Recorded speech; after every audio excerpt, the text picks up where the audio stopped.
qu'on appelle les bons gars vont la plupart du temps être rejetés en premier par les femmes. Il y a plusieurs raisons à ça.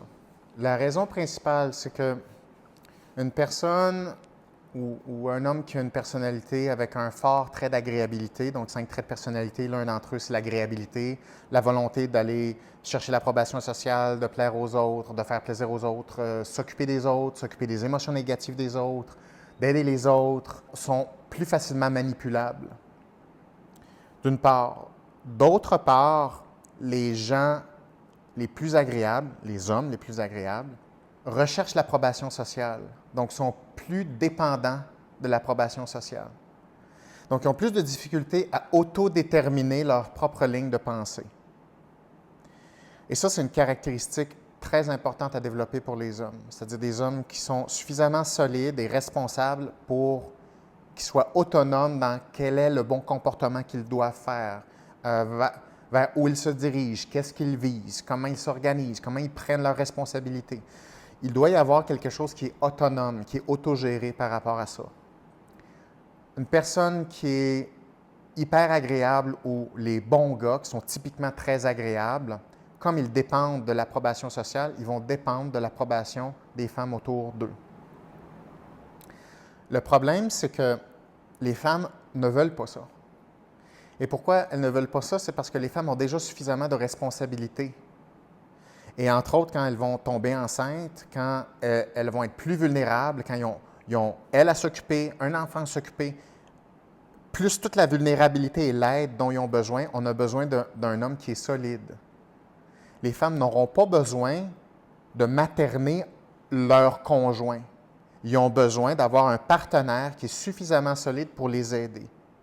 Donc, un homme hyper agréable, ça va être quelqu'un qui va avoir besoin de validation sociale sans arrêt, alors que des jeunes femmes vont en avoir plein les bras, s'occuper de son propre enfant et de s'occuper d'elle-même à ce moment-là, à cette période-là critique.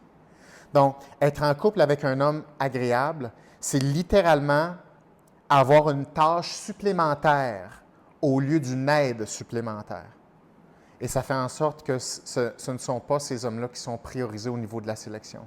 Les hommes qui vont être sélectionnés, qui vont pouvoir soutenir une relation positive, viable à long terme et tout ce que ça implique comme défi, ce sont des hommes qui ont un haut degré de responsabilité, un haut degré d'autonomie émotionnelle, qui sont capables de gérer leurs émotions négatives, ce sont des hommes qui cherchent à prendre des responsabilités, ce sont des hommes qui cherchent à prendre lourd et qui sont capables de prendre lourd. Ce sont des hommes qui sont assez consciencieux. Les hommes qui sont sélectionnés en premier sont plus élevés dans la hiérarchie sociale, ils ont des statuts socio-économiques plus élevés. Pourquoi? Parce que justement, ils sont plus consciencieux, ils visent des objectifs qui sont assez élevés, ils gèrent mieux leurs émotions négatives. Parce que plus tu t'élèves dans la hiérarchie, moins tu as d'émotions négatives. Typiquement, que moins tu es élevé dans la hiérarchie sociale, plus tu as d'émotions négatives. Donc, par sécurité, ce sont les hommes qui vont être sélectionnés en premier.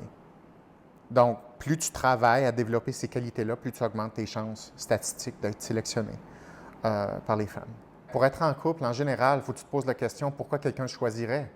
On est obsédé à savoir quelles sont les caractéristiques de la bonne personne pour soi. C'est la mauvaise question. C'est pourquoi est-ce qu'une personne considérerait passer le reste de sa vie avec toi? C'est ça la question. Pourquoi est-ce que toi, tu serais un bon parti à long terme? Donc, ça prend des qualités, parce que c'est un marché qui est hyper compétitif. Tout le monde va être en couple et on veut être avec le et la meilleure partenaire possible. Parfait. Mais ça veut dire que c'est compétitif, ça veut dire que tu dois avoir les meilleures qualités possibles. Puis c'est pas juste « je dois être aimé pour qui je suis ». C'est comme « non, ça ne marche pas comme ça ». Il y a des caractéristiques qui font en sorte que des gens qui vont avoir plus de succès en couple, qui vont être plus choisis que d'autres. Puis ces caractéristiques-là, ils n'ont pas été inventées la semaine passée. Ça fait des milliers d'années que ça existe. Donc, ce n'est pas une question là, d'opinion personnelle de l'instant présent. Il y a des caractéristiques qui favorisent la stabilité, la sélection des partenaires. Et donc, tu veux être la meilleure version de toi-même. Je pense que c'est une belle mission. Parce que si tu commences par toi, ça veut dire que tu as un grand contrôle. Puis tu peux arrêter d'espérer un miracle et tu peux commencer avec un point de départ qui est toi. Tu peux améliorer tes qualités, tu peux définir tes forces, tu peux améliorer tes forces, tu peux transformer tes forces en contribution sociale.